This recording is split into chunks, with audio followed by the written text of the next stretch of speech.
Ça là, je ris de moi-même.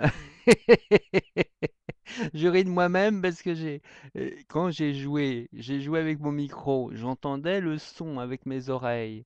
Et c'est trop marrant parce que je dis, c'est un son magnifique. Et puis quand j'écoute l'enregistrement, parce que le micro, c'est le micro qui grattait.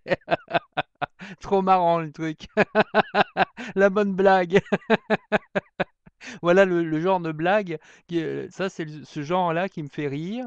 Voilà, je me fais rire tout seul, c'est très bien. Enfin, là, en l'occurrence, c'est même pas moi parce que c'est même pas moi qui me fait rire, dans la mesure où moi j'essaye, je fais des essais.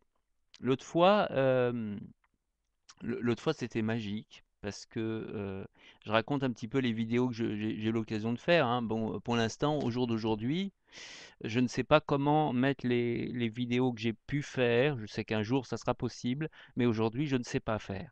Donc je ne peux qu'en parler. Et c'est vrai que de jouer comme ça avec des instruments, c'est qu'on découvre un peu, on retrouve l'enfant en soi. C'est ce que disait Pascal, je crois, l'autre fois qu'il faut savoir, enfin, est-ce que c'est Pascal? Est-ce que c'est le philosophe Pascal? Ou est-ce que Pascal Payen, parce qu'il m'arrive aussi de lire du Pascal, donc du coup je mélange un peu les deux. Les deux sont philosophes, du coup, voilà, le Pascal d'aujourd'hui et le Pascal d'hier se rejoignent.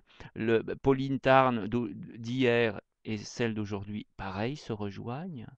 J'ai vu le spectacle de Pauline Tarn, magnifique, la soirée magnifique. Pauline Tarn déguisée, on imagine effectivement la vraie, euh, qui a été aussi déguisée à une époque en déesse, voilà, en déesse de Koupros. Et puis on retrouve la Pauline Tarn d'aujourd'hui, une centaine d'années, enfin plus qu'une centaine d'années après, et on la retrouve habillée en déesse de coupe rose. Bon, c'était quelque chose. Manquait plus, j'ai presque envie de dire, manquait plus que la petite musique de la cithare. Voilà, le détail qui aurait fait, tu vois.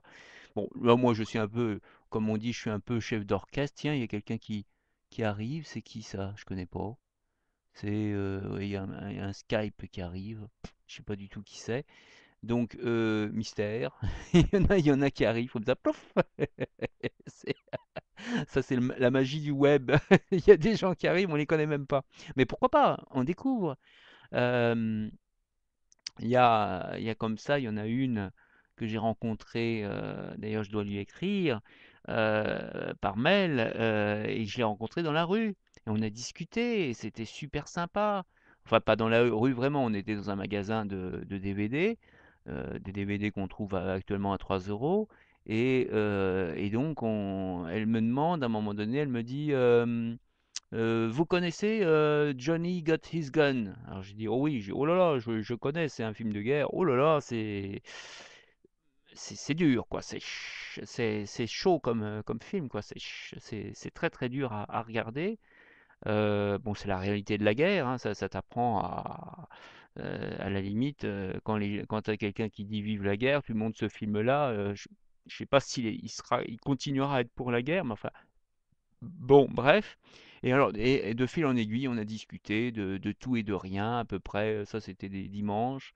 Et elle me dit, oui, on me prend souvent pour une folle. Alors, j'avais envie de lui dire, mais moi aussi, je suis souvent pris pour un fou. Parce que, en l'occurrence, ici, je parle devant une caméra, donc c'est un petit peu une forme de folie. Sauf que bah, on sait qu'il peut y avoir quelqu'un derrière, tôt ou tard, un jour. Et puis c'est des idées, je donne des idées un peu comme on dit, de mise en scène que j'offre, hein, enfin j'offre, est-ce que je peux m'offrir le luxe de dire, on va dire encore un fou, je dis voilà, ça me tombe d'en haut, de peut-être la déesse, la vraie déesse de Coupe-Rose qu'on a osé invoquer gentiment, hein, bien sûr. Elle descend et elle nous aide, hein, voilà, tout simplement. Ah.